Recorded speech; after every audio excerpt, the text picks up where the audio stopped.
네, 이어서 대항해 시대의 그 결과를 좀 보도록 하겠습니다. 뭐 구세계, 이건 이제 전형적인 유럽 사람들의 입장에서 바라본 시각이죠. 구세계와 신세계라고 하는 이제 아메리카 대륙의 이 두 세계, 서로 교류하지 않았던 두 세계가 만남으로 인해서 뭐 사람도 많이 이동하게 됐고 가축이나 재화 이런 것들이 많이 이동하게 되었죠. 근데 중에서도 동물과 식물이 엄청 많이 교환이 되고 교류가 됩니다. 대표적으로 뭐 담배라든지 뭐 감자, 호박, 토마토, 고추, 옥수수 이런 것들이 이제 아메리카 대륙에서 구세계로 전파되었고요. 그리고 뭐 초콜릿이라든지 뭐 바닐라라든지 땅콩이라든지 뭐 그리고 이제 파인애플이 여러분들 그 동남아에서 많이 재배하는 걸로 알고 있잖아요. 근데 그 파인애플의 원산지가 아메리카 대륙이에요. 그리고 뭐 피망이라든지 어, 이러한 교환이 일어나서 인류의 어떤 식량과 식문화와 어떤 기호식품이라고 하나요? 기호식품 소비와 이런 부분에 있어서 엄청나게 많은 변화를 가지고 오게 된 겁니다. 반대로 그 밀이라든지 보리라든지 그런 어떤 곡물류나 그 가축이라고 할 수 있는 뭐 소, 말, 뭐, 뭐 이런 것들은 또 구세계에서 신세계로 이어지게 되고 그리고 아시아에서는 이제 아시아 지역에서 바나나라든지 쌀, 감귤 이런 것들도 신세계로 넘어갑니다. 그러니까 우리가 아메리카 오렌지 하잖아요. 그 오렌지가 원래는 에, 거기가 원산지가 아니다는 거죠. 아시아 지역에서 넘어간 거죠. 음.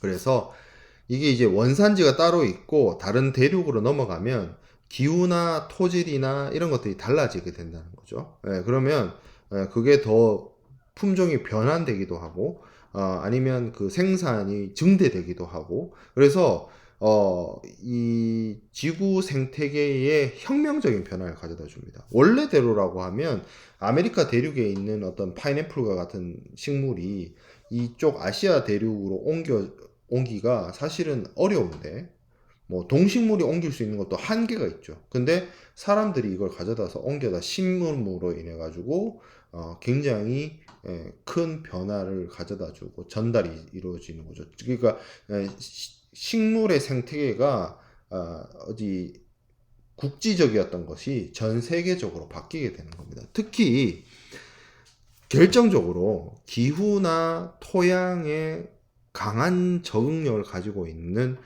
구황작물이라고 하죠. 우리가 그 보통 이제 가난이나 그 어떤 그 식량 공급이 제대로 이루어지지 않을 때 그것을 해결할 수 있는 어떤 대체제로 대표적인 게 감자, 옥수수 같은 것들인데 이게 이제 특징이 잘 자라요. 아주 험한 환경에서도. 그래서 이런 작물들이 이제 그 신세계에서 그러니까 아메리카 대륙에서 이제 유럽이나 아시아로 넘어오면서 기존의 유럽이나 아시아 지역에는 감자, 옥수수 이런 게 없었단 말이죠. 근데 얘네들을 가지고 와가지고 아시아 지역이나 유럽 지역에 아주 척박한 기후와 척박한 토양에다 심어 보니까 잘 자라는 거예요. 원래는 거기에 자랄 만한 농산물이 없어서 농사를 짓지 못했던 곳인데 심어보니 잘 자라는 거야. 예. 그래서 결국에는 예, 곡물이 생산량 그러니까 이 감자나 이런 것들을 심어가지고 농사를 지을 수 없는 땅을 농사를 짓게 만들므로 인해서 식량 생산량이 증대되고 이런 식량 생산량의 증대가 결국에는 인구의 부양 능력을 확산시키게 되고 그리고 인구 증가를 가져오게 되고 이런 어떤 식량 문제를 해결하는 어떤 결과를 가져오게 됩니다. 인류의 식량 문제 해결. 그리고 기호식품 같은 경우 여러분들 많이 마시는 저도 많이 마시지만 커피라든지 뭐 담배라든지 뭐 초콜릿이라든지 이런 것들이 이제 전파가 되면서 어떤 삶의 질을 끌어올리는 어떤 변화도 일어나게 되는 거죠. 유럽인의 식단에 있어서의 뭐 변화 이런 것들을 많이 가져오게 됩니다. 커피는 이제 아프리카에서 온 거고요.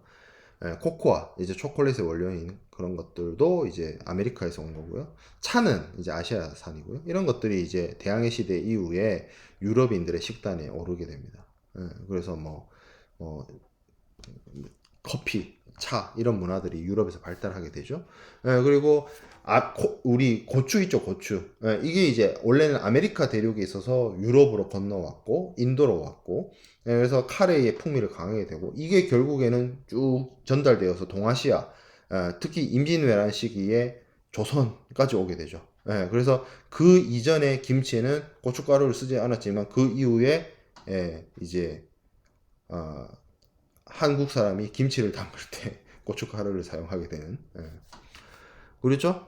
그런 변화를 그러니까 이게 이런 어떤 대항해 시대가 없었다면 인류의 식생활이 이렇게 발달하지는 않았을 거라는 거죠. 아니, 이런 인류의 문명이 이렇게까지 발전하지도 않았을 거예요. 왜냐하면 식량 생산량이나 기호식품의 전달로 인해서 그 인구의 증가를 가져온 측면이 엄청나게 크기 때문입니다. 자, 그리고 뭐 토마토 같은 경우에도 맛있는 토마토 그거잖아, 토마토. 똑바로 읽어도 토마토, 거꾸로 읽어도 토마토. 이게 토마토가 원래 아메리카 대륙의 원산지였어요. 근데 아메리카 대륙에서 원산지였던 것이 중국으로 들어가서 그 중국 요리 중에 여러분들 그 양꼬치집 같은 데 가면 그 토마토하고 계란으로 이렇게 볶은 요리 같은 게 있어요. 예. 그런 걸로 이제 나옵니다. 그리고 토마토와 관련돼서 이제 토마토를 이렇게 중탕해가지고 이제 케첩 같은 걸 만들어요. 근데 요게 다시 그 하교를 통해서 인도로 정해지고 인도에서 영국으로 들어가고, 그래서 다시 케첩 그 우리가 알고 있는 뭐 하인즈 케첩 같은 것들이 만들어지고 그렇게 돌고 돌아요. 그 인류의 어떤 어, 식문화의 발달이 뭐 그런 것들이 나타나는 거죠. 그래서 여기 표로 정리되어 있는 것처럼 주요 작물과 가축이 원래 원산지는 여기였는데 특히 이 대항해 시대와 같은 시기를 거치면서 대륙이 전파되고 옮겨가고 이렇게 하게 되는 거죠. 이것과 관련해서 이제 우리가 무역을 공부하는 학도들의 입장에서는 반드시 또 알아야 될 게 이제 커피 하우스의 개념입니다. 커피가 이 대항해 시대 이후에 이제 유럽에 소개되고 이제 전파되게 됩니다.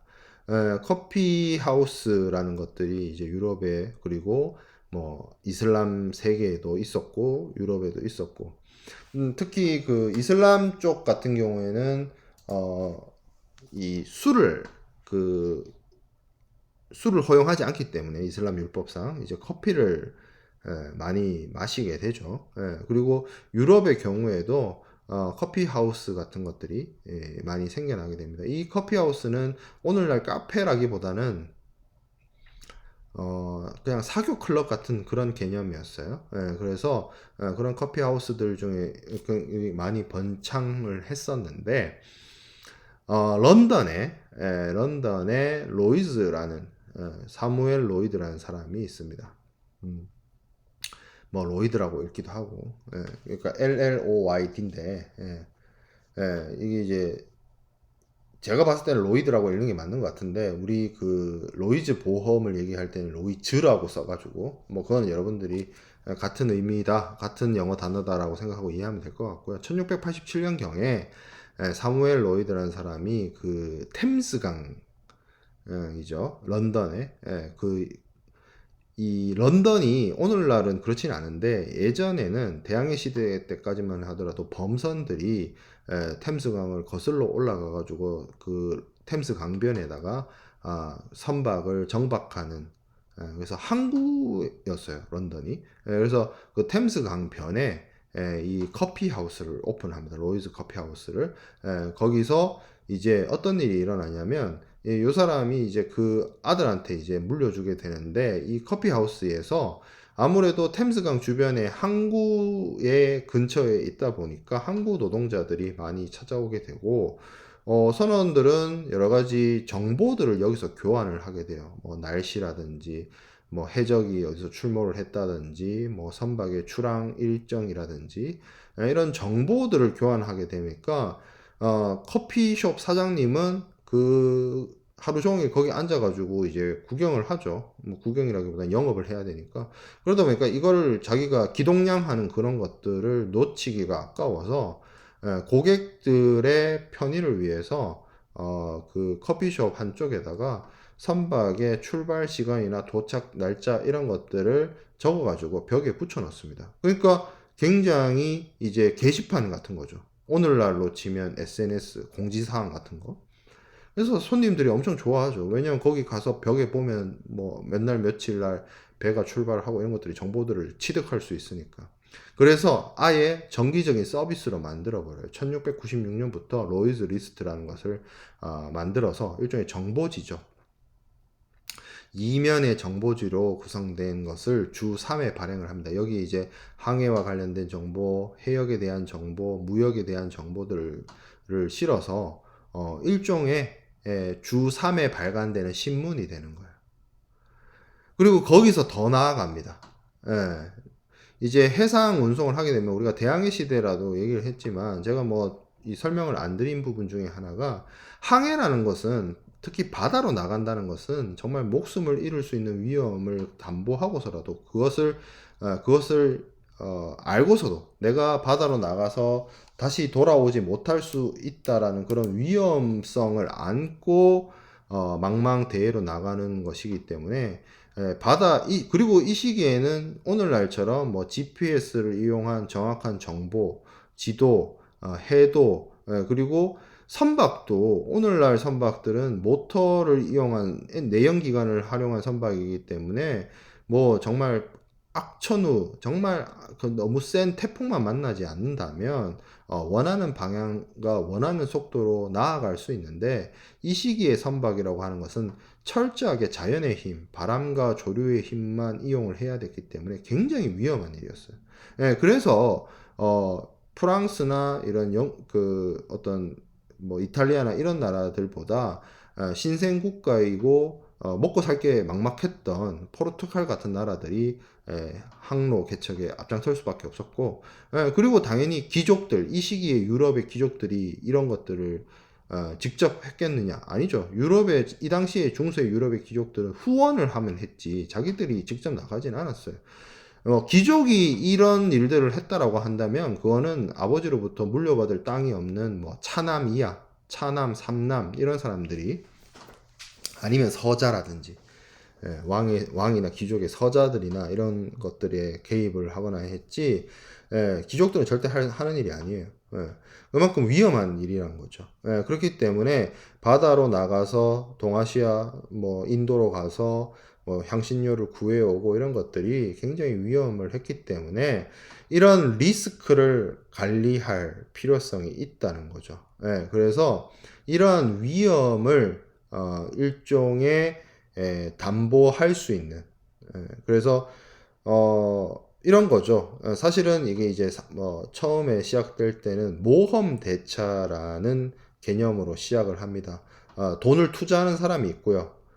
그리고 진짜 몸만 있는 사람이 있죠. 그래서 돈을 투자하는 사람이 선장한테 이제 투자를 해주면 그 사람은 이제 인도나 그 돈을 바탕으로 투자된 돈을 바탕으로 인도나 이제 중국으로 가서 향신료나 필요한 물품들을 사오게 되고, 항해에 성공하게 되면 성공을 통한 어떤 수익이 발생을 하잖아요. 그러면 실제로 항해를 한 사람과 자본을 투자한 사람이 나눠 가지는 것이고, 항해에 실패하게 되면 자본을 투자한 사람은 돈을 잃는 것이고, 항해를 실제로 본인이 나갔던 사람은 이제 목숨을 잃는 그런 식의 이제 모험 대차부터 시작했던 것인데, 리스크를 어떻게 보면 문제가 생겼을 때, 항해 중에 위험이 생겨났을 때 그것을 금전적으로 보상해주는 형태로 점점 발전을 합니다. 처음에는 모험 대차였다가 이것이 리스크를 어떻게 보면 해지하는 여러 가지 수단으로서의 오늘날의 보험과 같은 형태들이 이곳에서 이루어지게 되는데, 이게 실질적으로 해상보험이에요. 해상보험의 시작입니다. 그래서 에드워드 로이즈가 한 장의 종이에다가 나중에 그 실제로 그 어떤 항해를 담보해주는, 커버해주는, 문제가 생겼을 때 금전적으로 보상해 줄 수 있는 그러한 보험자들에게 종이에다가 밑에 서명을 하라라고 하게 되고, 그것이, 그 종이가 일종의 보험 청약서가 되고, 그리고 그 보험 청약서 밑에다가 자신의 이름을 적어서 그 위험이 실제로 발생을 했을 때 금전적으로 보상을 해주는 사람들이 언더라이터라는 이름의 보험자들이 됩니다. 사실 이거는 여기까지만 제가 설명을 드리는데, 이런 부분들에 대한 자세한 내용들은 해상보험론 수업에서 여러분들이 공부할 수가 있고요. 어쨌든 이 커피숍이 발전을 해서 신문도 나오고 해상보험 시스템, 오늘날의 해상보험의 시작이 되었다라는 점입니다. 그래서 이 그림 자료를 좀 보면, 요거는 그 오스만 투르크의 커피하우스예요. 그렇죠? 터번을 쓴 사람들이 커피잔을 들고 커피를 마시고 있는 모습이고, 요거는 1600년대 그 로이즈 커피숍의 모습을 그린 그림입니다. 이런 약간 오늘날의 카페라기보다는 사람들이 모여서 이야기를 나누고, 여기 보면 신문 같은 걸 보고 있죠. 그 신문이 로이드 리스트예요. 이 로이드 리스트에 뭐 항해 정보라든지 이런 것들이 있었기 때문에 여기 모여서 사람들이 정보를 교환을 하고, 뭐 어떻게 보면 투자를 받고 그리고 나중에 이것이 더 발전해서 이 안에서 이제 보험 계약이나 이런 것들이 이루어지는 형태로 발전을 하게 됩니다. 자, 커피에 대해서 우리가 좀 살펴봤는데, 옥수수와 감자에 대해서도 조금 더 이야기를 해 보겠습니다. 옥수수는 이탈리아 사람들에 의해서 서아시아로 전해졌습니다. 그리고 이것이 점차 확대되어서 필리핀, 중국까지도 전해지게 됩니다. 옥수수는 척박한 땅에서 잘 자라요. 그리고 재배도 쉬워요. 그리고 잘 자라요. 그리고 큰 노력을 들이지 않아도 농사를 지을 수 있고요. 그리고 곡물이 이거 쌓여져 있죠. 이렇게 쌓여져 있는 상태이기도 하고, 벗겨놓는다 하더라도 그 알맹이들이 딱딱하죠. 그래서 저장이 용이해요. 칼로리 높습니다. 그래서 이게 있으면 굉장히 식량난을 해결하기에 좋아요. 그래서 이 척박한 토양에서 재배가 잘 된다는 특징 때문에, 그 여러분들 영화 인터스텔라 같은 데 보면 지구가 이제 망하잖아요. 지구가 망하는데 이제 뭐밖에 농사가 안 돼? 옥수수밖에 농사가 안 돼. 다 식물들 다 멸종해가지고. 그런 모습이 그려지거든요, 그 영화에서. 그래서 우리는 답을 찾을 것이다 이러면서 지구를 떠나잖아요. 그러니까 옥수수가 그만큼 척박한 환경에서도 잘 자라요. 그렇기 때문에 이게 이제 식량난을 해결하는 어떤 그 해결책이 되는데, 문제는 이 옥수수만 먹으면 문제가 있어요. 옥수수 말고 여러 가지 뭐 야채, 채소를 같이 섭취를 해야 되는데, 옥수수만 먹으면 비타민 부족이 발생해서 질병에 걸릴 수가 있습니다. 그런 문제가 있고요. 이 옥수수만큼 또 괜찮은 구황작물이 감자죠, 감자. 그래서 이 감자가 쉽게 말하면 좀 덜 상하기도, 잘 안 상하잖아요. 하고, 그리고 저장하기도 편리하고, 그리고 진짜 거친 데다가, 그리고 거친 땅에서도 잘 자라고, 모래 땅에서도 잘 자라고, 추운 지역에서도 잘 자라요. 산악 지역에서도 잘 자라요. 그래서 강원도 감자가 그렇게 유명하잖아요. 그리고 진짜로 추운 데서도 잘 자라고, 아무 때나 심어도 잘 자라요. 제가 그 예전에 캐나다에 간 적이 있었는데, 캐나다 좀 시골, 몬트리올이었던 것 같아요. 토론토에서 몬트리올을 가는데, 그레이하운드를 타고 가는데, 그러니까 비행기 타고 가기 좀 그래가지고, 토론토에서 이제, 몬트리올로 넘어가는데,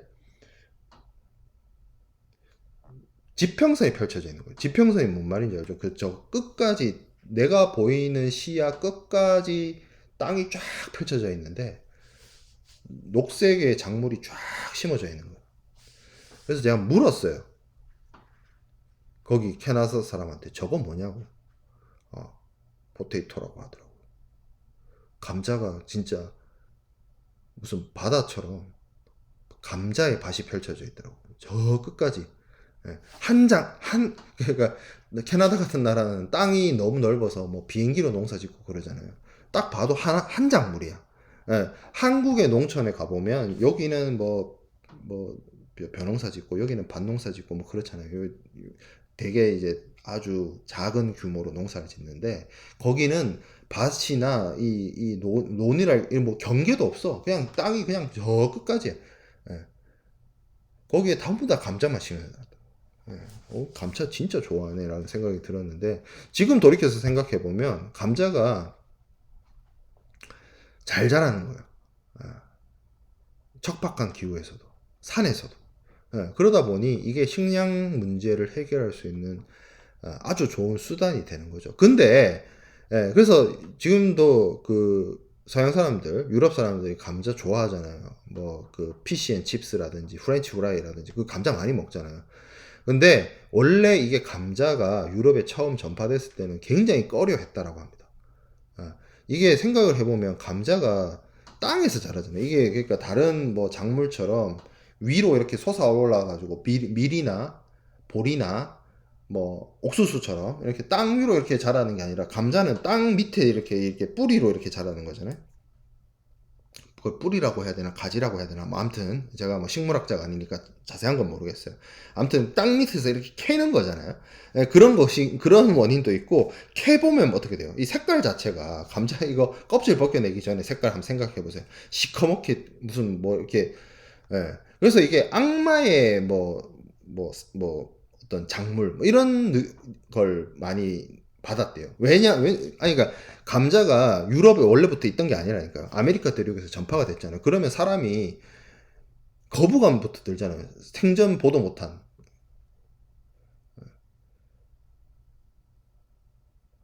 오늘날은 세계화가 돼 있기 때문에 여러분들이 뭐 어디 저 한국에 자라지 않는 한국에서 생산될 수 없는 그런 농작물도 많이 수입을 됩니다. 뭐 그것이 그렇게 가능하게 된 게 수입 물품에 대한 시장 개방 그리고 FTA를 통해서 외국의 농산물들이 값싸게 국내로 들어와서 여러분들이 마트나 이런 곳에서 구매할 수 있지만 생전 처음 보는 작물이란 게 있는데 그 땅에서 이렇게 캐가지고 시커먼 게 올라오는 그게 어떤 거부감이 들지 않았을까요? 이 당대 유럽 사람들한테.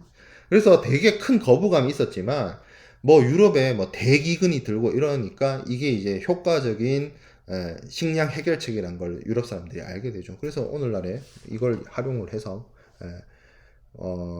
많이 먹는데 아직까지도 보면 하층민의 음식이라는 어떤 그런 문화는 남아 있는 것 같아요. 유럽 사람들한테도. 그래서 뭐 감자만 먹었다. 뭐 그런 거죠. 감자만 잔뜩 주더라. 뭐 유럽 해외 여행 가보면 요즘에 코로나 때문에 해외 여행을 많이 못 가지만 어디 뭐 식당이나 이런 데 가서 감자만 잔뜩 주더라. 뭐 이런 얘기를 많이 들은 것 같은데 어쨌든 좋은 식량 해결책이다. 감자가 옥수수와 감자가 이 시기에 전파가 되었다라는 거죠. 결국에는 이 대항해 시대 신항로 개척 신대륙 발견이 전 세계를 이어주는 세계 무역망을 성립시키게 됩니다.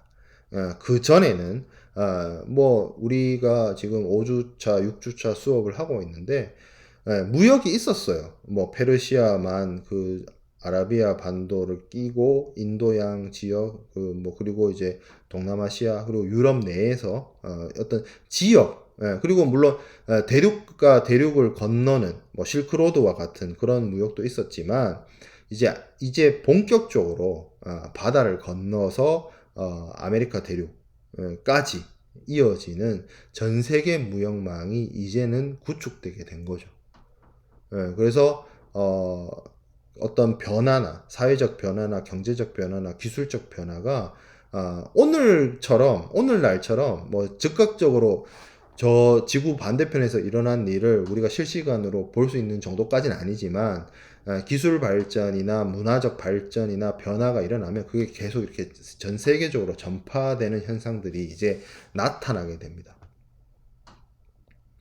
그리고 이 대항해 시대가 개막을 하게 됨으로 인해서 우리가 그 여러분들이 경제학 이론 시간 때 배울 수 있는 애덤 스미스의 국부론처럼 무역에 대한 생산 특화라든지 이런 것들이 나타나게 돼요. 그런 것들이 이런 거죠. 이 지역에서는 이런 게 잘 자란다. 이 지역에서는 이런 게 특별히 잘 생산된다. 이런 것들이 있어지게 되고 그런 것들이 이제 교환이 일어나는 형태. 각 지역에서 잘 생산되고 잘 만들어지고 잘 재배되는 것들을 집중적으로 키우고 그것이 서로 교환이 되는 무역 특화들이 이루어지게 되는 거죠. 그래서 기존에 대항해 시대 이전의 전통적인 교역품들 외에도 아메리카의 그 아메리카 대륙에서 새롭게 생산되는 뭐 설탕이라든지 담배라든지 면화라든지 커피라든지 이런 것들이 주요한 새로운 무역품으로 등장을 하게 되고 그리고 이 수업 말미에 우리가 본격적으로 얘기를 하게 되겠지만 스페인의 그 신대륙 아메리카 대륙의 식민지에서부터 생산되는 은이 국제 무역의 주요한 교환 수단이자 물품으로서 등장을 하게 됩니다. 그래서 대항해 시대 이후의 무역을 삼각 무역 체계라고 이야기를 합니다. 이 삼각 무역이란 거는 유럽과 아프리카와 아메리카를 잇는 무역 체계를 말해요. 유럽의 상인들은 기술적인 수준이 당시에는 높았기 때문에 총기라든지 철제품이라든지 이런 것들을 서아프리카로 가져가서 거기에 지배 부족에게 팔고요. 이 지배 부족들이 가지고 오는 노예들을 사들어서 그러니까 이게 노예 무역을 한 거예요. 이거를 이용을 해서 서인도나 이런 쪽으로 가서 거기서 이제 노동력을 착취를 하는 그리고 그 아메리카 대륙에서 생산된 이게 쉽게 말하면 플랜트죠. 그 플랜테이션을 하는 거죠. 거기서 생산되는 면화라든지 설탕이라든지 담배라든지 이런 것들을 가지고 와서 유럽에 판매하는. 그리고 아시아도 껴 있어요. 아시아도 서아프리카에서 나오는 여러 가지 금이라든지 상아라든지 이런 것들을 가지고 가서 은도 가지고 가고 인도나 중국 이 지역에서 향신료와 차를 가지고 오는 그런 형태의 삼각 무역이 일어나게 됩니다. 이런 식으로 이루어지는 거죠. 무기나 공산품이 가고 아프리카에서 노예가 가고 노예를 통해서 노동력 착취를 해서 여기서 뭐 은이라든지 담배라든지 설탕이라든지 이런 것들을 유럽으로 가지고 가는 그런 식의 트라이앵글 무역이 이루어지게 됩니다. 그리고 특히나 이 아메리카 지역에 원래 그 스페인의 침략자들이 잉카나 아즈텍을 멸망시킨 원인이 거기에서 이제 금과 은을 이제 약탈하고 착취하기 위해서였다라고 했죠. 그래서 이 아메리카 식민지에 진출을 하는 스페인 침략자들이 가장 관심 있게 가졌던 것이 금과 은을 확보하는 거였어요. 처음에는 그 원주민들이 갖고 있는 걸 착취를 했는데 점차 뭐 그것도 한계가 있죠. 그래서 금강이나 은강을 막 찾습니다. 그래서 대규모의 은강이나 이런 것들을 발견을 해가지고 특히 노동력이란 거는 거기 원주민도 있고 노예를 부려가지고 이제 금과 은을 캐는 거죠. 그래서 그거를 가지고 이제 유럽으로 가지고 오게 됩니다. 그래서 아메리카에서 생산된 은이 대량으로 유럽으로 넘어오게 돼요. 그래서 스페인이 굉장히 부국이 되고 경제 강대국이 되는데 근데 이게 이제 이렇게 막대한 부를 아메리카 식민지에서 유럽으로 가져왔지만 스페인은 이것을 지속적인 경제 성장의 어떤 동력으로 삼지를 못해요. 뭐 여러 가지 원인이 있습니다. 이것도. 그리고 제가 뭐 스페인의 역사까지도 디테일한 부분을 제가 뭐 터치할 수 있는 부분이 아니어서 여러 가지 원인이 제공되는데 우선 이렇게 그 식민지가 개발이 되고 하다 보니 사람들이 많이 스페인을 비우고 남미 지역이나 이 지역으로 이제 이주를 많이 하다 보니 그 어떤 기술자나 이런 부분들이 그리고 젊고 능력 있는 사람들이 많이 스페인에서 유출되다 보니 스페인이 이런 식민지에서 가져온 부를 바탕으로 계속 지속적으로 강대국의 지위를 유지하는데 실패했다는 원인도 있을 수 있고요. 그리고 스페인의 위정자들이 종교 전쟁이라든지 우리가 앞에서 조금 저 수업 초반에 봤던 종교 전쟁이라든지 그리고 뭐 왕위 계승을 위한 전쟁이라든지 그리고 이 스페인 왕실이 뭐 사실은 합스부르크 왕가였기 때문에 초기에 이 시기에 자신들의 어떤 가문의 전쟁을 한다든지 뭐 이런 식 그리고 또 여러 가지 전쟁 비용, 사치 비용 이런 것들의 소모가 이루어지다 보니 이것이 국가적인 어떤 산업이나 경제의 성장으로 이어지지 못한 측면이 있었고요. 그리고 이게 아메리카 대륙에서 은이 계속적으로 유입이 되다 보니까 은이 흔해지죠. 인플레이션이 발생하게 돼요. 그런 문제들도 야기됩니다. 그리고 이렇게 스페인으로 넘어온 은이 어느 곳으로 넘어가게 되냐면 아시아 지역으로 넘어가게 돼요. 이제 스페인이 전쟁을 치르기 위해서 사치를 즐기기 위해서 아시아 지역에 많은 물품들을 수입해 온단 말이죠. 그걸 구매하는 수단으로서 은을 사용하게 돼요. 그래서 은이 아메리카 대륙에서 생산되어서 스페인에 유입되었다가 그 중에서 많은 부분들이 뭐 오스만 투르크라든지 그리고 아시아라든지 그런 곳으로 넘어가게 됩니다. 그리고 뭐 이 당시에 일본도 은강을 발견해 가지고 많은 양의 은을 생산을 해서 중국하고 무역에 활용되게 돼요. 그래서 이 시기에 엄청난 양의 은이 중국이나 인도로 흘러 들어가요. 그래서 인도와 중국의 경우에는 이 은이 많이 유입이 되는, 그러니까 유출이 되는 것이 아니고 유입이 되죠. 유럽에서는 향신료나 비단이나 이런 것들을 사기 위해서, 차나 이런 것들을 사기 위해서 은이 유입되고, 그리고 뭐 일본에서도 유입되고, 그러니까 중국과 인도 이 지역에 엄청난 양의 은이 들어오다 보니까 이걸 바탕으로 화폐 경제가 발달하게 됩니다. 그래서 어떤 형태가 나타나냐면 명나라 중기부터 특히 부유한 강남 지방, 그러니까 양스강 이남 지방에부터 조세 징수 절차를 간편하게, 그전에는 세금을 어떻게 냈나? 쌀로 냈단 말이에요. 농사를 지어서, 조선도 그랬죠. 땅에서 농사를 지어서 그 농사를 통해서 나오는 산출된 곡물을 가지고 조정에 세금을 냈는데, 원체 이게 은이 많이 유입이 돼서 이걸 통한 화폐 경제가 발달을 하다 보니까 곡물로 세금을 내는 것이 아니라 은으로 세금을 내는, 은화로. 그게 이제 1조 편법이라고 불리는 건데, 그만큼 중국과 인도의 은화의 유입으로 인해서 화폐 경제가 발달하게 되는 그런 변화를 가져오게 됩니다. 그리고 이 변화에 대해서 영국 사람들이 좀 마음에 안 들어요. 계속, 그러니까 쉽게 말하면 이거죠. 유럽으로 들어온 은이 중국의 물건을 사기 위해서는 은을 지출할 수밖에 없고, 그러니까 중국의 수출품은 비단, 차, 뭐 이런 건데, 유럽 사람들이 중국에 수출할 건 없어요. 왜냐면 웬만한 어떤 식량이나, 그러니까 중국은 식량 생산량도 높고 농경 사회이고 산업 기반, 그러니까 뭐 산업혁명이 일어난 것이 아니라 그냥 농경 사회이기 때문에 농사 잘 지으면 되고 농사 산출량 충분하고 하기 때문에 유럽 사람들이 가져오는 물건에 그렇게 관심이 없어요. 그러니까 교환이라는 것이 일어나는 거는 중국산 물품과 유럽에서 가져온 은화의 교환이 이루어지는 건데, 그러니까 계속 돈을,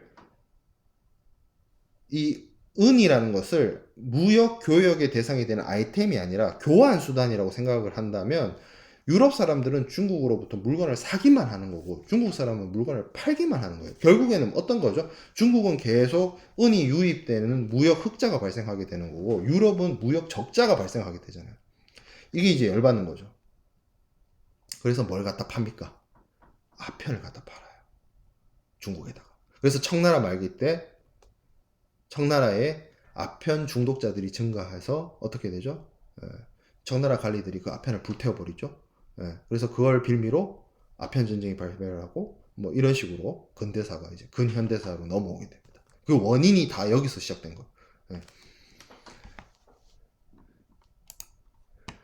자, 그리고 물론 그 중간에 그 흐름을 뭐 국가의 지도자들이 몰랐겠어요. 그래서 뭐 스페인에서도 국부 유출이라고 해가지고 은혜 유출을 좀 막고, 그리고 일본에서도 이제 그 임진왜란 이후에 이제 정권을 잡은 도쿠가와 이에야스의 막부가 은혜 수출을 엄격히 제한하면서 중국 내에서도 이런 어떤 은혜 유입이 조금 감소하기도 했고, 그리고 명나라에서 청나라로 바뀌면서 명나라 그 청은 이제 그 만주의 여진족이 만주족이 되면서 이렇게 그 중원 국가를 차지한 것이기 때문에 그 대만, 오늘날의 대만의 근거지를 두고 있던 명조 부활 운동을 하고 있던 정성공을 압박하기 위해서 뭐 이제 이 해안 지역의 무역을 교류를 차단하는 뭐 그런 일들도 합니다. 뭐 그런 것들을 통해서 은혜 유입이 뭐 줄어들긴 하는데, 어찌 됐든 뭐 이 시기에 대항해 시대가 생겨났고, 그 대항해 시대를 통해서 파급된 여러 가지 효과들이 있습니다. 그래서 그 효과에서 대표적인 게 앞서 설명을 드렸던 어떤 뭐 식물들이 이제 교환이 일어나는 이런 거를 아메리카 대륙에 있었던 감자나 옥수수가 신대륙으로 넘어오고 이러한 것들을 콜럼버스의 교환이라고도 해요. 속칭. 콜럼버스의 교환이 일어나기도 하고, 그리고 아메리카 신대륙에서 생산된 은이 유럽을 통해서 아시아 지역으로 흘러 들어가는 은의 대이동이 발생하기도 하고, 이런 일들이 벌어집니다. 그리고 이게 이제 세계적인 무역망이 구축이 되는 거죠. 단순하게 국지적으로 어디와 어디를 연결하는 그런 교역이 아니라 전 세계에 영향을 주는 전 세계 교역망이 이 시기부터 생겨나는 거예요. 국제 무역이라는 것이. 그래서 이 국제 무역으로 인해서 향후에 이런 것들이 가능해지면서 향후에 이제 여러 가지 뭐 중상주의의 흐름이라든지 산업혁명이라든지 그런 식의 그 사건들로 영향을 주고 연결이 되어지게 됩니다. 자, 그래서 우리가 대항해 시대, 그리고 뭐 그 앞에는 이제 르네상스나 종교개혁 같은 부분을 살펴보았습니다. 이로써 여기까지 이번 주 강의를 진행을 하고 마치도록 하겠습니다.